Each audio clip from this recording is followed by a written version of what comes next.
wanita berfungsi dan menjadi teladan. Melalui keunikannya, wanita berfungsi dan menjadi teladan. Melayani sesama, melayani seperti Yesus. Wanita bijak, muridnya Kristus, mitranya pria sejati. Bersama-sama bergandeng tangan, bangun kerajaan Allah. Wanita bijak, muridnya Kristus, mitranya pria sejati. Bersama-sama bergandeng tangan, bangun kerajaan Allah.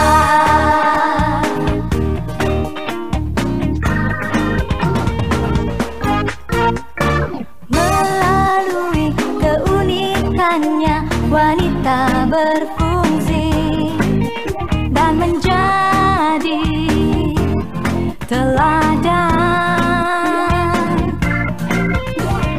Melalui keunikannya, wanita berfungsi dan menjadi teladan. Melayani sesama, melayani seperti Yesus. Wanita bijak, muridnya Kristus, mitranya pria sejati. Bersama-sama bergandeng tangan, bangun kerajaan Allah. Wanita bijak, muridnya Kristus, mitranya pria sejati. Bersama-sama bergandeng tangan, bangun kerajaan Allah. Wanita bijak, muridnya Kristus, mitranya pria sejati. Bersama-sama bergandeng tangan, bangun kerajaan Allah. Wanita bijak, muridnya Kristus, mitranya pria sejati. Bersama-sama bergandeng tangan, bangun kerajaan Allah. Bangun kerajaan Allah. Bangun kerajaan Allah.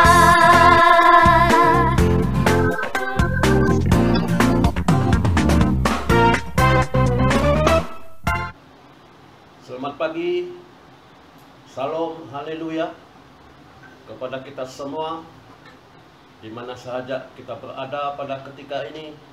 Kasih Tuhan tetap menyertai kita, amin. Saya tidak lupa mengucapkan pada pagi hari ini kepada ibu-ibu semua, selamat Hari Ibu. Kaulah ratu hatiku di dunia dan di surga. Jasa dan pengorbananmu melahirkan dan membesarkan kami semua tak dapat kami balas, walaupun dengan segunung emas permata. Selamat Hari Ibu untuk semua ibu-ibu, dimanapun ibu-ibu berada pada saat hari ini. Saya mau, kita mau ibu-ibu bergembira dan bersukacita dalam apapun keadaan yang melanda.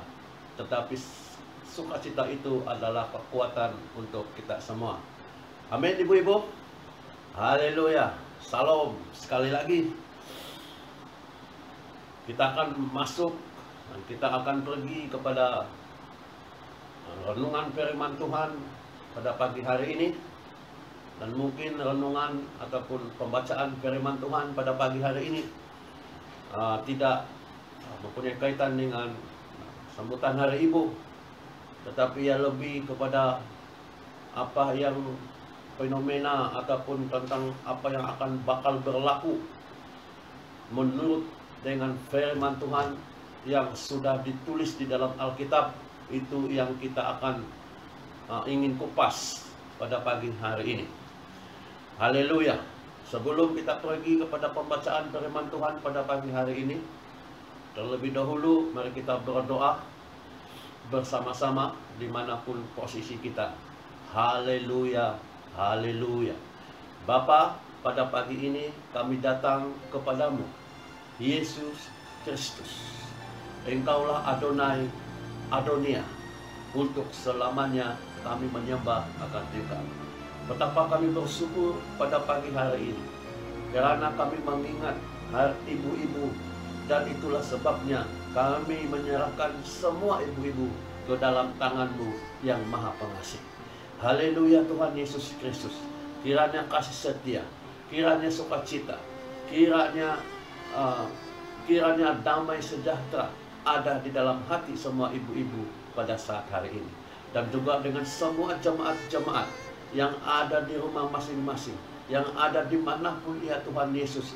Oh, kami percaya pekerjaan-Mu, haleluya, penyertaan-Mu, amin, dan damai sejahtera tetap menyertai kepada kami semua pada saat hari ini. Haleluya, haleluya. Ini firman yang kami ingin nyatakan Tuhan Yesus, yang kami ingin dengarkan ya Tuhan pada saat hari ini. Satu firman yang mungkin terlalu dalam bagi kami, karena firman ini berbicara tentang masa depan kami, berbicara apa yang akan kami lalui, berbicara tentang bakal apa yang ada di hadapan kami dan mungkin sedang terjadi pada saat hari ini. Itulah sebabnya kami ingin meminta Roh Kudus-Mu, oh haleluya, membuka setiap hati kami supaya kami mengerti ya Tuhan Yesus akan sabda-Mu pada pagi ini. Terima kasih Tuhan. Terima kasih Tuhan. Dalam nama Yesus kami berdoa. Amin. Kita membuka di dalam Matius pasal yang ke-24 ayat 3 sampai yang ke-8. Injil Matius pasal 24 3 sampai yang ke-8. Sudah mendapat? Mari kita membaca bersama-sama. Ketika Yesus duduk di atas Bukit Zaitun, datanglah murid-muridnya kepadanya untuk bercakap-cakap sendirian dengan dia. Kata mereka, "Katakanlah kepada kami, bila manakah itu akan terjadi, dan apakah tanda kedatangan-Mu dan tanda kesudahan dunia?" Jawab Yesus kepada mereka, "Waspadalah supaya jangan ada orang yang menyesatkan kamu. Sebab banyak orang akan datang dengan memakai namaku dan berkata, 'Akulah Mesias.' Dan mereka akan menyesatkan banyak orang. Kamu akan mendengar deru perang atau kabar-kabar tentang perang. Namun berwas-waslah, jangan kamu gelisah. Sebab semuanya itu harus terjadi, tetapi itu belum kesudahannya.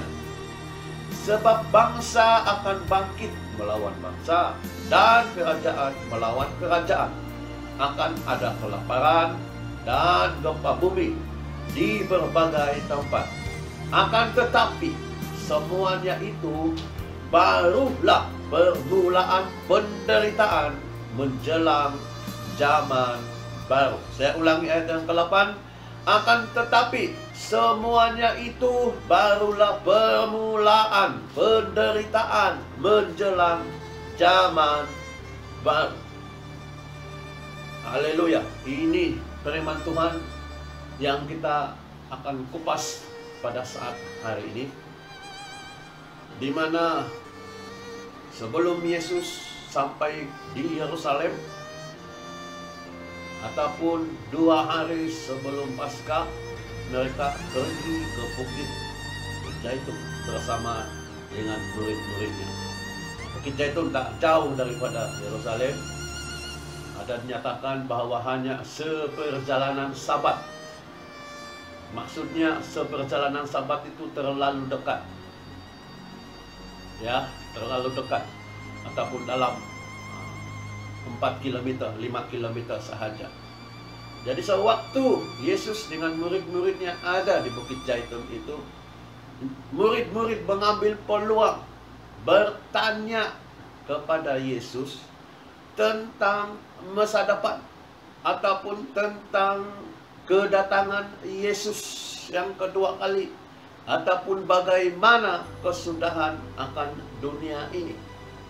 Maka jawab Yesus seperti yang kita baca sebentar tadi, ada 4 perkara, ada 4 peristiwa, ada 4 kejadian yang akan berlaku sewaktu sebelum permulaan zaman baru. Ya, mari kita melihat apakah peristiwa-peristiwa itu, yaitu di dalam Matius 24 ayat 4 yang kelima.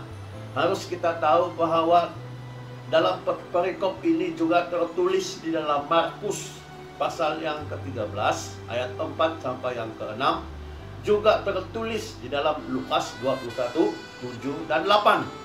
Nah, apa yang tertulis dalam Matius 24 ayat 4 sampai yang ke-5, waspadalah supaya jangan ada orang yang menyesatkan kamu.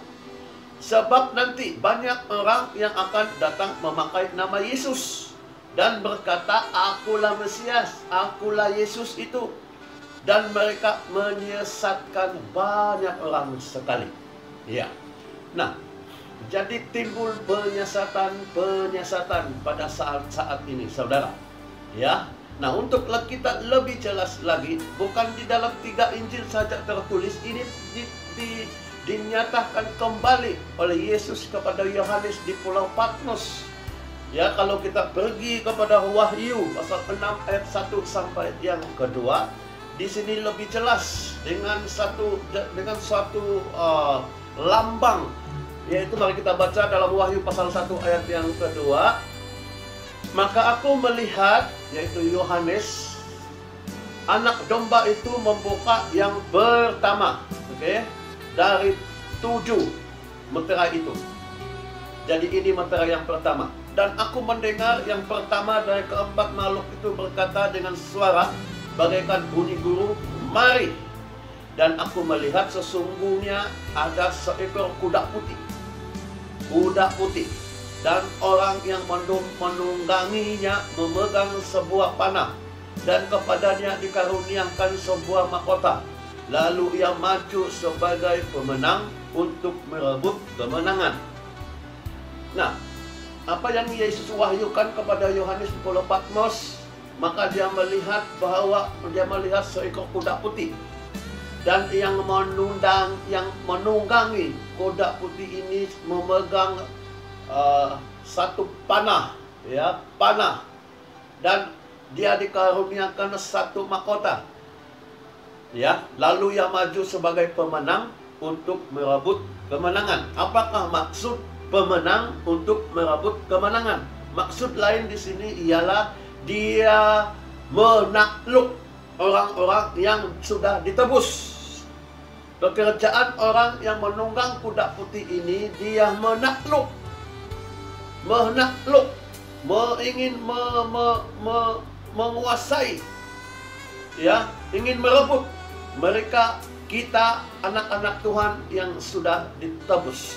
Nah, berbalik kepada Matius pasal yang ke-24 ayat 4 yang ke-5 tadi, waspadalah supaya jangan ada orang yang menyesatkan kita. Siapa yang menyesatkan kita, saudara-saudari yang saya kasih dalam nama Tuhan Yesus? Tidak lain, tidak bukan, ialah Mesias palsu, nabi palsu, agama palsu, dan ajaran palsu. Nah, setelah Yesus naik saja ke surga 600 kemudian, maka timbul seorang yang mengaku bahwa dia adalah suruhan Tuhan. Dia mengaku bahwa dia adalah utusan Tuhan. 600 tahun.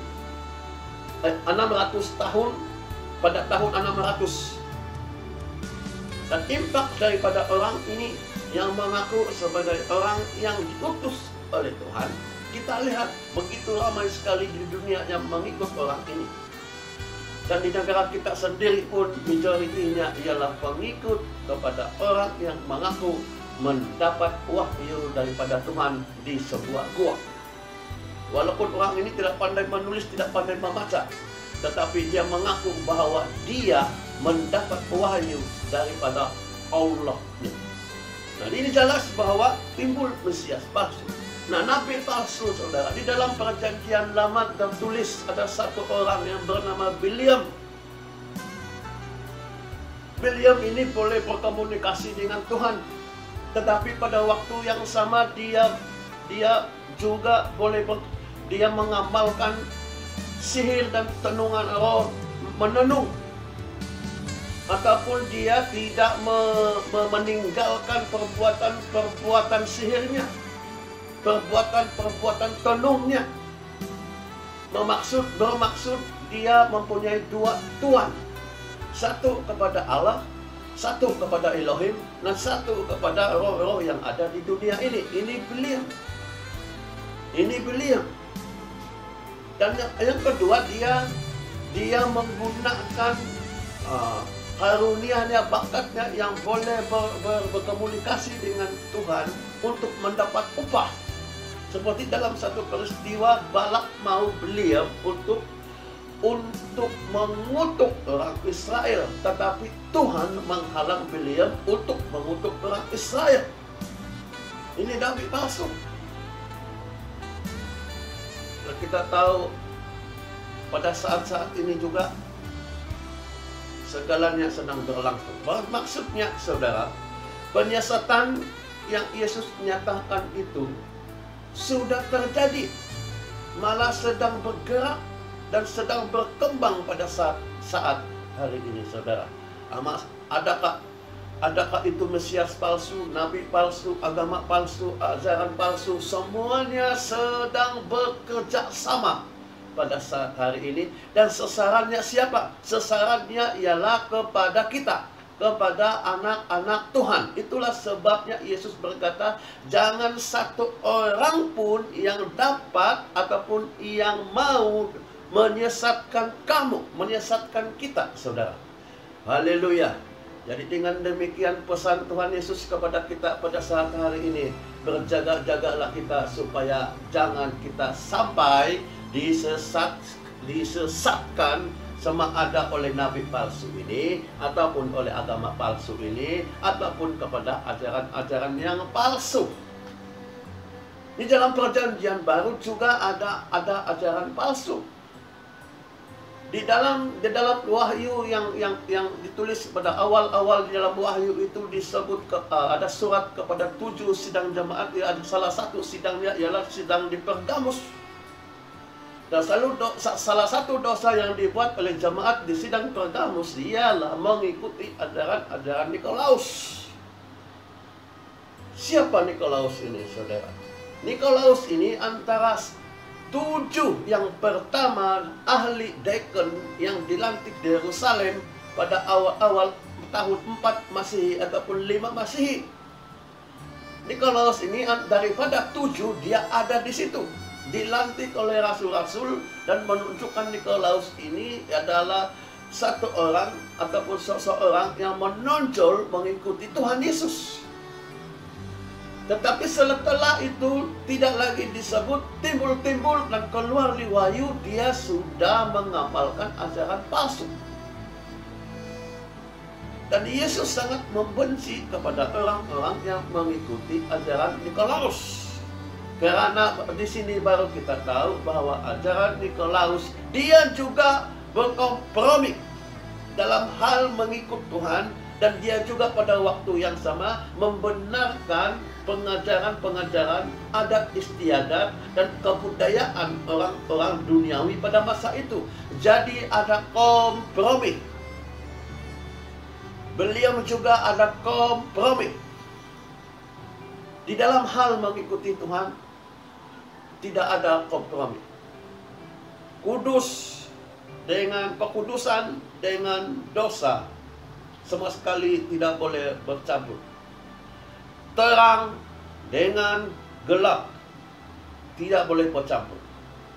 Kalau terang itu ada, kegelapan akan lenyap. Jadi di dalam iman kita, di dalam karakter kita, di dalam kepercayaan dan penghidupan kita di dalam rohani ini, tidak boleh kita campur adukkan hal untuk Tuhan dan hal untuk memuaskan nafsu dunia dan pribadi kita, saudara dan saudari yang saya kasihi di dalam nama Tuhan Yesus Kristus.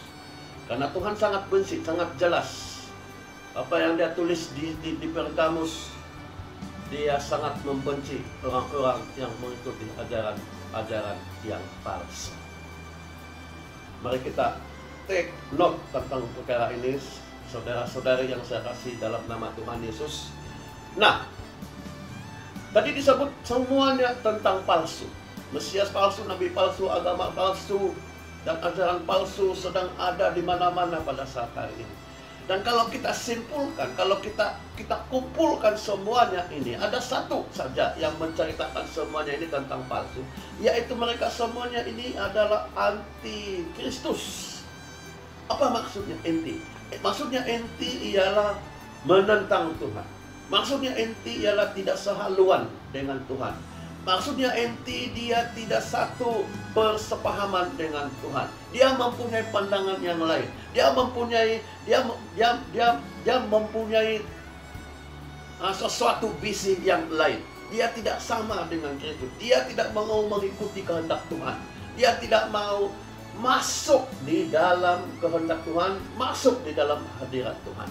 Jadi orang yang seperti ini, ataupun seseorang yang seperti ini, yang dipanggil sebagai anti-Kristus. Siapakah anti-Kristus ini, saudara? Mula-mula saya ingat satu sosok tubuh yang mungkin terlalu bodoh ataupun yang dipenuhi dengan kekuatan sihir ataupun macam mana. Tetapi kalau kita baca di dalam Tesalonika dan juga 1 Yohanes, rupa-rupanya itu tidak jauh dengan kita. Rupa-rupanya sebelum dia menjadi penentang Tuhan, sebelum dia menjadi anti Kristus, ada prosesnya. Ada prosesnya, saudara. Mari kita tengok lihat di dalam 2 Tesalonika pasal 2 ayat 3. Oke, 2 Tesalonika pasal 2 ayat 3. Janganlah kamu memberi dirimu disesatkan orang dengan cara yang bagaimanapun juga. Sebab sebelum hari itu haruslah datang dahulu murtad. Saya ulangi. Sebab sebelum hari itu haruslah datang dahulu murtad. Dan haruslah dinyatakan dahulu manusia durhaka yang harus dibinasakan.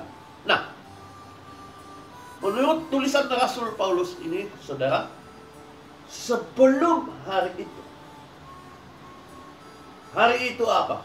Hari itu ialah hari sebelum. Hari itu adalah hari-hari terakhir.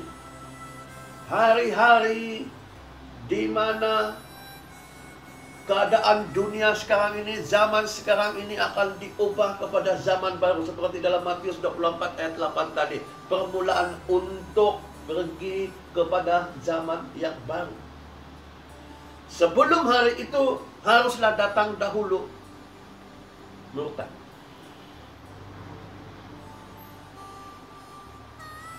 Dan haruslah dinyatakan dahulu manusia yang durhaka.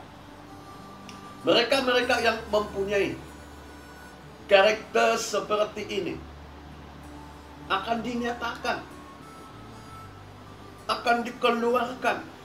Mereka sendiri yang akan menyatakan, mereka sendiri yang akan mengaku pada masa-masa itu.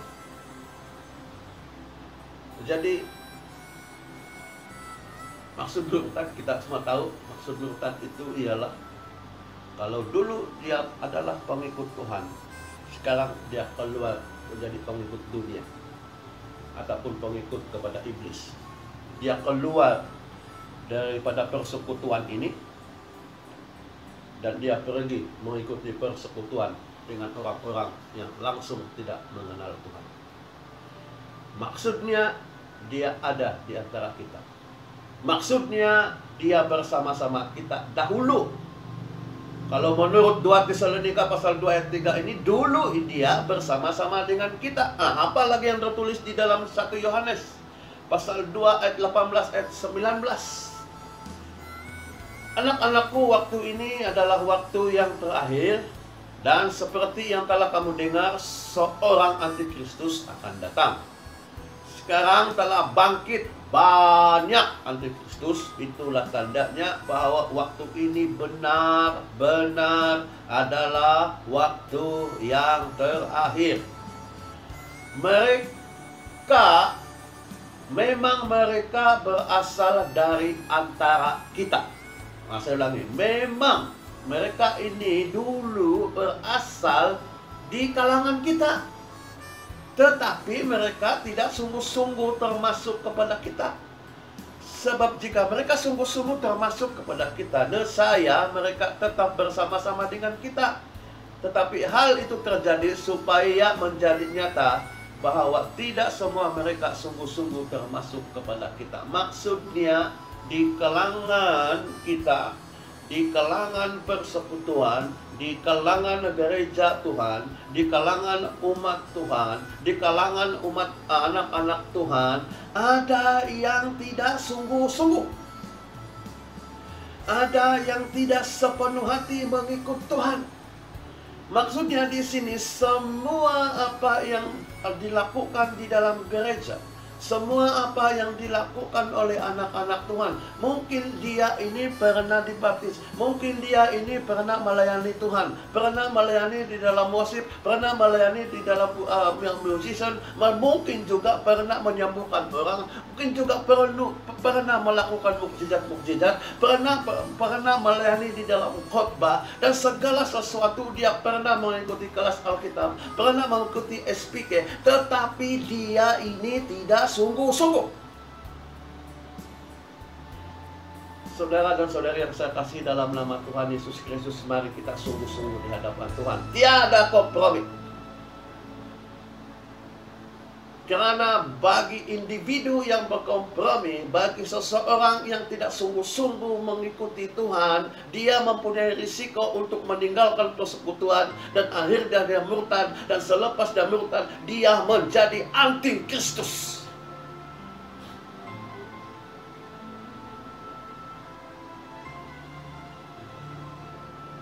Dimanapun posisi kita pada saat hari ini, sama ada kita sudah berada di dalam ruangan untuk murtad, mari kita bertobat di hadapan Tuhan. Apakah simptom-simptom orang yang mau murtad? Apa tanda-tanda awalnya? Tanda-tanda awalnya seperti yang dinyatakan di dalam Tesalonika ini dan dalam Yohanes ini, mereka tidak sungguh-sungguh. Satu, mereka menduakan hati. Menduakan hati, dia punya dua Tuhan. Satu Tuhan, satu dunia ini. Semua dicampur adukkan. Kehidupannya tidak sungguh-sungguh kehidupan kepada Tuhan. Semua proses hidupnya dicampur adukkan. Semua dibolehkan. Semua boleh dilakukan. Semua boleh dimakan. Semua boleh diminum. Semua boleh. Tapi harus kita ingat, tubuh kita adalah bait Tuhan, dan ada Roh Kudus di dalamnya. Dan mari kita menjaga tubuh ini, dan mari kita hormat Roh Kudus yang ada dengan kita. Haleluya. Saya harap kita sudah mengetahui siapa antikristus itu. Antikristus itu bukan yang kita anggap yang datang daripada utara, selatan, barat, dan timur, datang melawan kita. Tidak. Dia sebenarnya dulu ada di tengah-tengah kita. Dan sekarang pada waktu hari terakhir ini, mereka akan mengaku bahwa dia ini penentang Tuhan, dan dia akan pergi mendatangi kita dan menyesatkan kita. Dan dia inilah yang menunggang kuda putih dan ingin menakluk orang-orang yang ditebus. Maka pada saat hari ini mari kita tangkap pesan Tuhan ini. Kuatkan iman kita, kuatkan hati kita, kuatkan pegangan iman kita kepada firman Tuhan yang menyelamatkan kita, supaya kita tidak dikalahkan dengan penyiasat-penyiasat dan semua yang palsu ini, saudara. Haleluya, haleluya. Terpujilah nama Tuhan. Yang kedua, Matius 24 ayat 6 yang ketujuh. Kamu akan mendengar deru perang, namun berwas-waslah, janganlah kamu gelisah, sebab semuanya itu harus terjadi. Nah, sama juga tertulis di dalam Markus pasal 13 ayat yang ke-7 sampai 8e dan Lukas pasal 21 9 sampai yang ke-10. Dan ini juga ditegaskan sekali lagi di dalam Wahyu pasal 6 ayat 3 dan sampai yang ke-4. Tertulis di situ, dan ketika anak domba itu membuka meterai yang kedua. Meterai yang kedua daripada 7 meterai itu. Satu meterai sudah dibuka tadi, kita semua sudah tahu bahwa itu adalah ajaran-ajaran palsu yang menyesatkan kita. Itu sedang terjadi saat ini, saudara. Dan sekarang dalam Wahyu pasal 6 ayat 3 ayat 4, yang Yesus sudah beritahu kepada murid-muridnya di Bukit Zaitun, yaitu meterai yang kedua. Aku mendengar makhluk yang kedua berkata, mari. Dan majulah seekor kuda lain. Yang tadi pertama itu kuda putih. Nah sekarang ini kuda merah. Dan orang yang menungganginya dikaruniakan kuasa untuk mengambil damai sejahtera dari atas bumi, sehingga mereka saling membunuh, dan kepadanya dikaruniakan sebilah pedang yang besar. Nah, yang pertama tadi kuda putih, meterai yang pertama. Sekarang ini meterai yang kedua, kuda yang berwarna merah. Nah, jadi orang yang menunggangi kuda merah ini ialah ia akan mengambil damai sejahtera di bumi. Nah, kita berbalik kepada Matius 24 ayat 6 tadi itu. Kamu akan mendengar apa? Deru perang. Akan terjadi peperangan di mana-mana.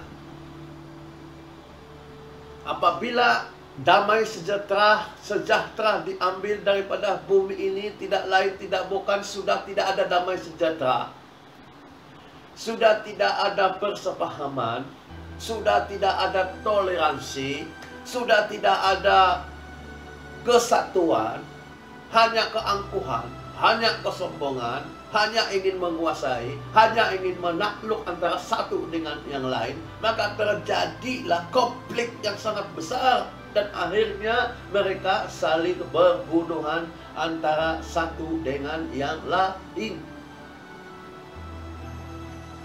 Deru perang senantiasa kita mengetahui.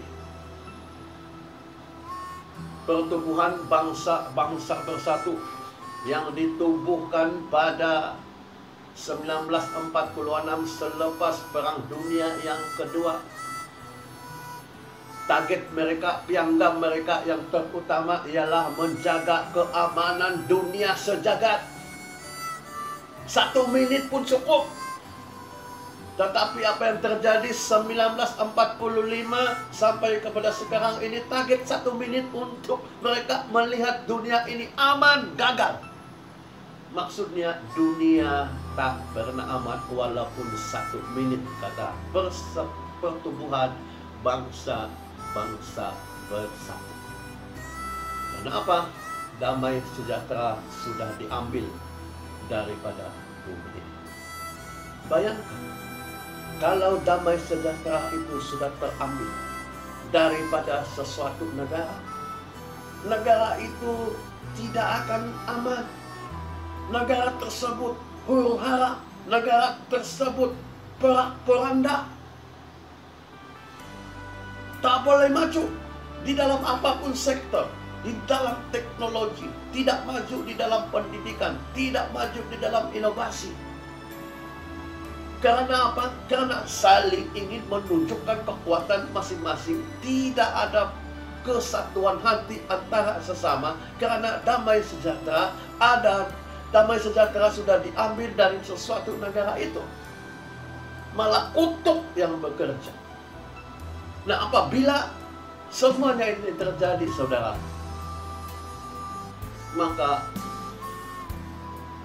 tidak lain ujungnya ialah seperti yang tertulis dalam Wahyu tadi, saling berbunuhan. Nah, itulah pesan utama apa yang kita ingin belajar pada saat hari ini. Jangan sampai damai sejahtera diambil di dalam gereja Tuhan. Jangan sampai damai sejahtera diambil daripada umat Tuhan ataupun keluarga kita. Kalau damai sejahtera, kalau sesuatu gereja kehilangan damai sejahtera, yang terjadi di dalam gereja itu adalah perpecahan. Yang terjadi di dalam gereja itu adalah pertikaman lidah. Yang terjadi di dalam gereja itu kalau tidak ada damai sejahtera yang menguasai sesuatu umat di situ, yang terjadi hanyalah perpecahan. Yang terjadi hanyalah persaingan untuk menjaga kedudukan masing-masing. Bukannya mencari hadirat Tuhan, bukannya mencari urapan Tuhan, tetapi masing-masing mempertahankan apa yang dia sedang lakukan. Mari kita saat-saat hari ini berdoa dengan sungguh-sungguh supaya damai sejahtera yang Tuhan telah beri. Yesus pernah datang dan dia membawa sekali damai sejahtera untuk dunia. Biarlah damai sejahtera itu ada di atas gereja kita. Apatah lagi di dalam rumah tangga, apatah lagi di dalam keluarga. Biarlah di dalam keluarga kita hidup harmoni, hidup sentosa, hidup bersukacita. Jangan biarkan damai sejahtera hilang di dalam keluarga kita. Kalau damai sejahtera hilang di dalam keluarga kita, apa yang terjadi? Perceraian berlaku, perpecahan berlaku, anak-anak akan berkeliaran, dia tidak mengetahui siapa ibu dan bapaknya. Dan apabila semuanya ini terjadi, masa depan keluarga itu akan musnah. Oh haleluya Tuhan Yesus Kristus. Jangan kiranya damai sejahtera hilang ya Tuhan. Jangan kiranya damai sejahtera itu hilang di dalam gereja kami, di dalam keluarga kami ya Tuhan Yesus Kristus. Oh Tuhan, bantu kami untuk mempertahankan ya Tuhan Yesus. Oh biarlah darah-Mu Tuhan Yesus mengikat kami ya Tuhan, supaya Shalom menguasai anak-anak. Amin. Yang seterusnya, Matius 24 ayat 7b sampai yang ke-8, akan ada kelaparan. Markus 13 ayat 8 juga akan ada kelaparan. Lukas 21 ayat 11 juga akan ada kelaparan. Wahyu pasal 6 ayat 5 dan 6. Dan ketika anak domba itu membuka meterai yang ketiga, aku mendengar makhluk yang ketiga berkata, mari, aku akan melihat sesungguhnya ada seekor kuda lagi. Kalau yang pertama tadi putih, yang kedua merah, sekarang ini kuda yang berwarna hitam. Dan orang yang menungganginya memegang sebuah timbangan. Dan aku mendengar seperti ada suara di tengah-tengah keempat makhluk itu dan berkata, secupak gandum sedinar dan tiga cupak jelai sedinar, tetapi janganlah rosakkan minyak dan anggur. Apa maksud? Supaya kita berselindung lagi. Kalau kita berbicara tentang timbangan, semua orang tahu hanya yang berniaga, yang berjual-jual barang, mesti ada timbangan kan. Walaupun dia hanya setakat jual sayur, mesti ada timbangan. Mesti ada timbangan. Baru dia tahu apa guna timbangan berat. 1 kilo, baru kita tentu 1 kilo berapa ringgit. Nah di sini secupak gandum 1 dinar. Satu cupak itu bersamaan 650 gram ataupun 0,65 kilo. Jadi kalaulah 0,65 kilo satu dinar ini tak sama dengan RM. Dinar. Kalau dinar Kuwait, satu dinar 3 USD. 1 USD 4 ringgit Malaysia. Jadi bermaksud satu dinar 12 ringgit Malaysia. Jadi 0,6 kilo harganya 12 ringgit. Maksudnya harga barangan nanti, bukan nanti, sekarang pun sudah terjadi, mendadak harga-harga barangan akan mendadak naik.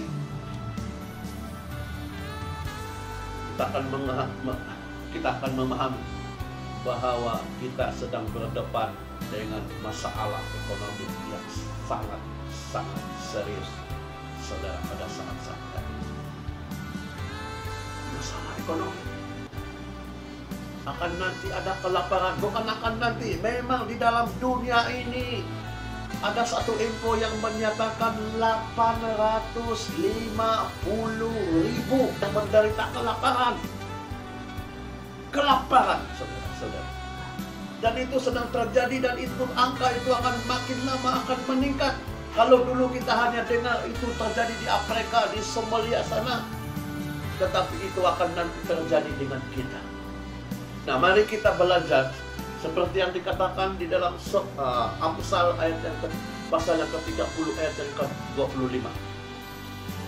Di sana ada disebut tentang satu, yaitu semut.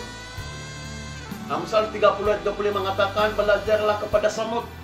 Walaupun semut ini lemah, tetapi dia mampu menyediakan makanan. Maksudnya dia dapat mengumpul makanan di waktu musim panas.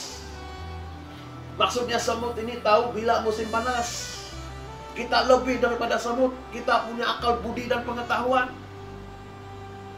Dan kita boleh membaca segalanya. Dan marilah kita melebihi daripada semut ini, supaya kita dapat menampung. Ada stok, ada simpanan, ada gudang. Mungkin itu makanan, mungkin itu uang, ataupun mungkin dengan tubuh kita sendiri. Mari kita melatih tubuh ini. Jangan jadi pelahap. Ada satu peristiwa lagi pada zaman Yusuf di Firaun. Waktu Yusuf di Firaun, Firaun mendapat mimpi. Tujuh lembu yang gemuk, 7 lembu yang kurus. Lalu 7 lembu yang kurus ini dia makan lembu-lembu yang gemuk. Ada satu lagi dia mimpi, yaitu 7 jelai gandum yang berisi dan 7 jelai gandum yang tak berisi. Dan 7 jelai yang tak berisi ini memakan 7 jelai gandum yang berisi. Jadi kata Yusuf, akan ada 7 tahun kemarau, musim kemarau, di mana semua tanaman tidak akan menjadi. Jadi nasihat Yusuf pada masa itu kepada orang Mesir, kepada kerajaan Mesir, harus menyimpan makanan. Dan mereka mendengar nasihat Yusuf, dan mereka hidup di masa 7 tahun itu. Sehingga abang-abang saudara-saudara Yusuf yang daripada tanah Kanaan itu datang ke Mesir, karena di situ ada makanan. Mari kita seperti Yusuf. Mulailah kita menyimpan apa yang ada pada kita pada saat hari ini. Karena hanya menunggu masa letupan, masalah ekonomi akan meletus dengan lebih dahsyat. Haleluya, saudara. Haleluya. Mari kita berdoa kepada Tuhan, karena Ia adalah Tuhan yang menyediakan. Oh, haleluya, Tuhan Yesus. Kami hidup di dalam kekurangan. Kami mengakui kami hidup di dalam kekurangan-Nya, Tuhan. Tetapi kami percaya Engkau adalah Yehova. Oh, haleluya. Seterusnya Matius pasal yang ke-24 ataupun Lukas 21 ayat yang ke-11. Dan akan terjadi gempa bumi yang dahsyat dan di berbagai tempat akan ada penyakit sampar. Tahu apa itu penyakit sampar? Penyakit sampar adalah penyakit yang berjangkit, wabah ataupun wabah. Kalau dulu kita hanya mendengar, membaca, tapi sekarang kita sudah ada di dalamnya. Kita sedang merasakannya. Kita sedang melewatinya. Kita berada di dalam PKP. Kita sedang berada di dalam wabah coronavirus saat hari ini, saudara dan saudara. Ini maksudnya. Oke, kita pergi kepada Wahyu. Apa yang tertulis dalam Wahyu pasal 6 ayat 7 yang ke-8. Dan ketika anak domba itu membuka meterai yang keempat, aku mendengar suara makhluk yang keempat berkata, "Mari." Dan aku melihat sesungguhnya ada seekor kuda. Kuda yang pertama putih, kuda yang kedua warna merah, kuda yang ketiga warna hitam, dan kuda yang keempat berwarna apa? Hijau putih. Dan orang yang menungganginya bernama Maut. Dan kerajaan maut mengikutinya, dan kepada mereka diberikan kuasa atas 1/4 daripada penduduk dunia ini, ataupun mereka membunuh 1/4 daripada penduduk dunia ini dengan apa? 1 pedang, kedua kelaparan, ketiga dengan penyakit berjangkit seperti ini sekarang ini, dan yang keempat ialah binatang-binatang buas. Maksudnya saudara, kalau kita pikir apa yang sedang kita lalui pada saat hari ini, kita berada di dalam wabah yang begitu dahsyat sekali yang dipanggil pandemik. Pandemik maksudnya satu wabah yang merebak di dalam seluruh dunia. Seluruh dunia. Adakah kita berada di dalam meterai yang keempat? Dan kalaulah kita boleh menghitung berapa yang sudah meninggal oleh karena peperangan, oleh karena kelaparan, dan karena penyakit sampar ini, kita tahu bahwa ratusan ribu sudah tewas oleh karena wabah ini. Dan sekarang ini dengan binatang buas. Apa pula binatang buas ini, saudara? Yang lain kita paham, pedang kita paham, ataupun dengan bom, dengan senapang apa semua. Kelaparan kita paham, penyakit wabah berjangkit kita paham, tapi binatang buas saya belum paham ini apa ini binatang buas. Tapi saya rasa ini bukan binatang buas yang benar-benar tiba-tiba waktu kita tidur di rumah, tiba-tiba kita diserang dengan harimau, dengan ular. Tapi saya rasa bukan. Tapi apakah binatang buas itu, saudara? Kita mendapat jawabannya dalam Wahyu pasal yang ke-13. Seluruh bab itu bercerita. Dan Daniel 7 ayat 2 sampai yang ke-8. Nah, dalam perikop itu kalau kita baca, ia berbicara tentang binatang yang akan muncul. Jadi saya sangat paham bahwa ini bukan binatang yang sebenarnya, hanya istilah, hanya lambang. Dalam Wahyu itu disebut ada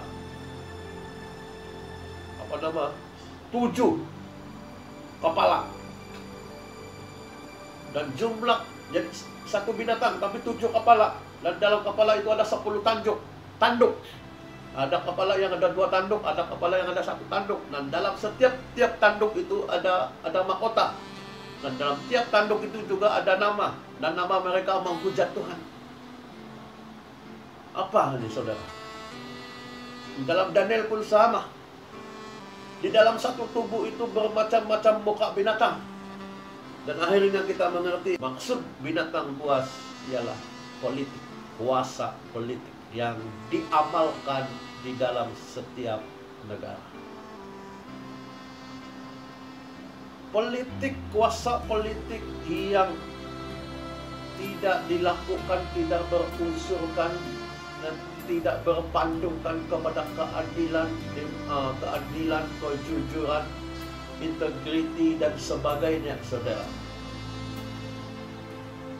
Itu mendatangkan kemudaratan mendatangkan kematian kepada rakyatnya. Apa yang terjadi di Myanmar, kita tahu banyak Rohingya sedang lari berada di negara kita, karena di negara mereka kuasa politik mempunyai masalah. Begitu juga di Korea Utara, orang-orangnya, rakyatnya tak boleh keluar, lockdown seumur hidup, tak boleh keluar dalam negara mereka. Siapa yang keluar akan dihukum bunuh, siapa yang masuk juga akan dihukum bunuh. Pembawa coronavirus pun positif dengan coronavirus pun dihukum bunuh. Apatah lagi di Turki dan di mana-mana. Dan mari kita berdoa di Malaysia, yang di mana kuasa politiknya juga tidak baik, berlaku pintas memintas, berlaku mengambil kesempatan memanipulasikan orang lain. Semua roh-roh ini datang daripada roh-roh jahat. Haleluya, haleluya. Nah, kata Matius pasal yang kedua 4 sampai yang ke-8, semuanya itu menandakan baru permulaan penderitaan menjelang zaman. Nah, tujuan kita mendengar semuanya ini, saudara, bukannya untuk kita ditakut-takutkan. Ya, harus kita paham bahwa tujuan kita ialah hidup melayani bersama Yesus Kristus. Amin. Haleluya. Hari-hari yang terakhir ini, saudara, Tuhan Yesus akan datang segera. Maka patutlah kita harus bersemangat, kata Jepangnya. Haleluya. Dalam Roma mengatakan, biarlah roh kita menyala-nyala. Amin. Biarlah roh kita menyala-nyala. Yes. Tanggalkan semua beban, segala dosa yang mari tanggung kita, dan berlari kepada tujuan, yaitu panggilan surgawi. Karena Yesus akan datang segera. Dan apabila anak domba itu akan membuka buku kehidupan nanti, yes, nama kita semua tertulis dalam buku itu. Amin.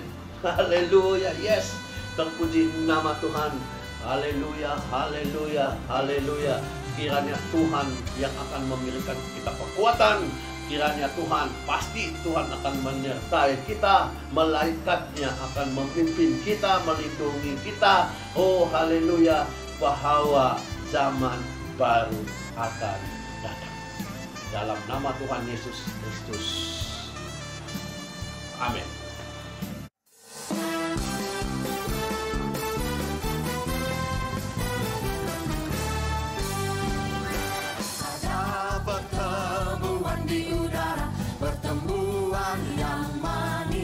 Saya rindu bertemu di sana, jauh di udara. Nyanyian yang terdengar yang belum pernah didengar adalah kehilangan. Dan anak-anak yang mimpi kita bertemuan di udara. Ada pertemuan di udara, pertemuan yang manis. Saya rindu bertemu di sana, jauh di udara. Nyanyian yang terdengar yang belum pernah didengar adalah kehilangan. Dan anak-anak yang mimpi kita bertemuan di udara.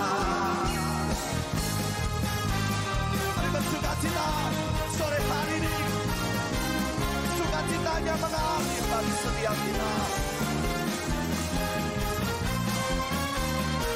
Lagi ada pertemuan di udara, pertemuan yang manis. Saya rindu bertemu di mana?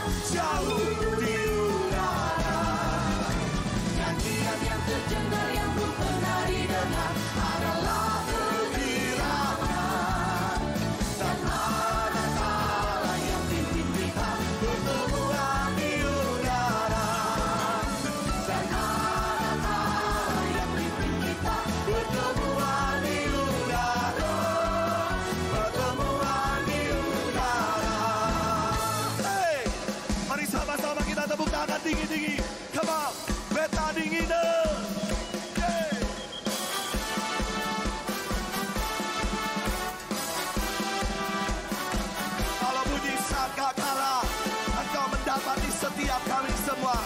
segala umatnya yang setia. Sama-sama. Kalau bumi sangka kalah, kalau bumi sangka kalah, kalau bumi sangka kalah, kalau bumi sangka kalah ku ada. Kalau bumi sangka kalah, kalau bumi sangka kalah, kalau bumi sangka kalah, kalau bumi sangka kalah ku ada. Kalau zaman ini lalu pada hari kiamat, kalau sangka